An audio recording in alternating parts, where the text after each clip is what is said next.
নমস্কার বন্ধুরা, চলে এলো রঙ্গবতী মহিলা। সবাই এখন আমের ডাল খায়, আমি আমের ফজলির ডাল খাচ্ছি। এইভাবে মানে আম শুকিয়ে ডালটা করে খাবেন, মানে ওই ডালের থেকেও দারুণ লাগে, মানে গন্ধটাই যেন হেভি।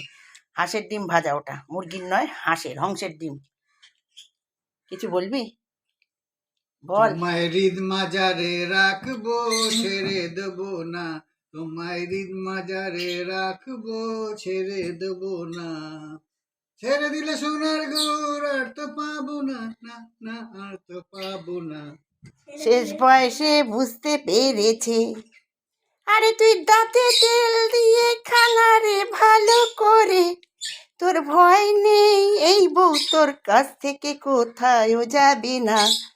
আরে তোমায় হৃদ মাজারি রাখবো, ছেড়ে দেব না।